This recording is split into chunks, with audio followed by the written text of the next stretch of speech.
एक ऐसा लड़का जिसने चार्टर्ड अकाउंटेंट बनकर करोड़ों की करियर लाइन छोड़ दी और एक ऐसी फील्ड में कदम रखा जहां गलती की कोई जगह नहीं होती। जी हाँ दोस्तों, राजनीति। आज वो देश के सबसे युवा सांसदों में गिना जाता है। लेकिन सवाल है, क्या ये सब सिर्फ किस्मत थी या इसके पीछे सालों की तैयारी?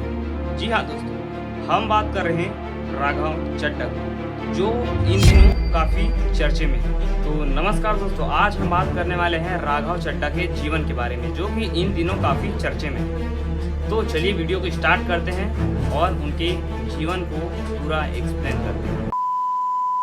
राघव चड्ढा का जन्म 11 नवंबर सन 1988 को दिल्ली में हुआ। उनका परिवार एक सामान्य मध्यम वर्गीय परिवार था। ना कोई पॉलिटिकल बैकग्राउंड, ना कोई बड़ी पहचान। उनके पिता बिजनेस से जुड़े थे, जिसका असर ये हुआ कि बचपन से ही राघव फाइनेंशियल डिसिप्लिन और प्रैक्टिकल थिंकिंग सीखी। उनकी स्कूलिंग दिल्ली में हुई, जहां वे एक एवरेज नहीं बल्कि अबव एवरेज स्टूडेंट माने जाते थे। लेकिन एक चीज जो उन्हें अलग बनाती थी, उनकी कम्युनिकेशन स्किल। वे स्कूल में डिबेट्स, डिस्कशन और पब्लिक स्पीकिंग में एक्टिव रहते थे। यही स्किल आगे चल करके उनकी सबसे बड़ी ताकत बनी। एजुकेशन, उन्होंने यूनिवर्सिटी ऑफ दिल्ली से बीकॉम किया। अब यहाँ से कहानी इंटरेस्टिंग होती है। उन्होंने चार्टर्ड अकाउंटेंट चूज किया। सीए सिर्फ एक डिग्री नहीं है, ये डिसिप्लिन, पेशेंस और मेंटल स्ट्रेंथ का टेस्ट है। कई स्टूडेंट बीच में ही छोड़ देते हैं, लेकिन राघव ने हार नहीं मानी। उन्होंने लगातार मेहनत की, फेलियर्स को हैंडल किया और आखिरकार सीए क्लियर किया। उन्होंने institute of chartered accountants of India से क्वालिफिकेशन की और इसके अलावा उन्होंने इंटरनेशनल एक्सपोजर भी लिया, जहां उन्हें ग्लोबल फाइनेंस सिस्टम को समझा। सीए बनने के बाद उनके पास एक क्लियर पैथ था: high paying job, secure life, corporate growth. उन्होंने फाइनेंशियल कंसल्टेंसी में काम किया, tax planning, auditing, corporate advisory. लेकिन यहाँ एक बड़ा सवाल उनके सामने था: क्या सिर्फ पैसा ही सब कुछ है? यहीं से उनके माइंडसेट में बदलाव शुरू हुआ। देश में भ्रष्टाचार के खिलाफ आंदोलन शुरू हुआ।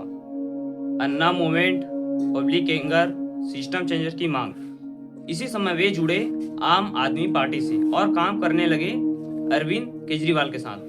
शुरुआत में उनका रोल ग्लैमर सही नहीं था। उन्होंने बैकएंड संभाला, फंडिंग सिस्टम, फाइनेंशियल ट्रांसपेरेंसी, लेकिन यही काम उन्हें लीडरशिप के करीब ले गए। धीरे धीरे वे पार्टी के ट्रस्टेड फेस बन गए। टीवी डिबेट्स में दिखने लगे, शार्प बोलने की स्टाइल से पहचान बनी।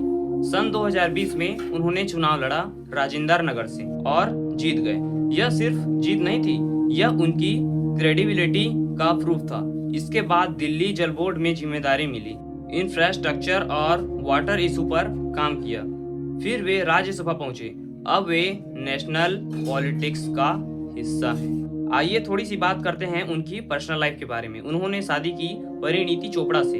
ये शादी मीडिया हाईलाइट बनी, लेकिन इंटरेस्टिंग बात यह है, उन्होंने पर्सनल लाइफ को पॉलिटिकल इमेज से अलग रखा। हर रेजिंग लीडर को क्रिटिसिज्म झेलना पड़ता है, पॉलिसीज पर सवाल, opposition attack, public expectation. Raghav Chadha भी इससे बचे नहीं, लेकिन उन्होंने डिफेंसिव होने के बजाय कम्युनिकेशन और क्लियरिटी पर फोकस किया। आप लोगों ने आए दिन सोशल मीडिया, यूट्यूब जैसे इंस्टाग्राम वगैरह में देखा ही होगा कि राघव चड्ढा कितने बड़े बड़े मुद्दों पर सवाल उठाते हैं। लेकिन ऐसा क्या हुआ कि राघव चड्ढा के जीवन में अचानक बदलाव आया?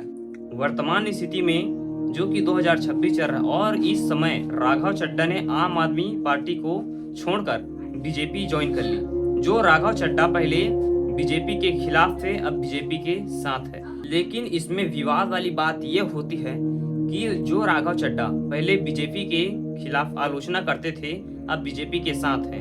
कई लोग तो बोलते हैं कि राघव चड्ढा बदल गया है, वो पैसे का लालची हो गया है। लेकिन दूसरी ओर कई लोग बोलते हैं वो भविष्य का एक बड़ा नेता साबित हो सकता है। राघव चड्ढा के बारे में सोशल मीडिया में भी काफी शोर हो रहा है, जो कि उनके इंस्टाग्राम पेज को लेकर, जो कि उनमें पहले 14 मिलियन फॉलोअर थे, वो घट करके 12 मिलियन पर आ गए हैं। ये पब्लिक का एक अट्रैक्शन है या उनको सपोर्ट कर रहे हैं या सपोर्ट घटा रहे हैं? क्या राघव चड्ढा भविष्य में एक बड़े नेता बन सकते हैं?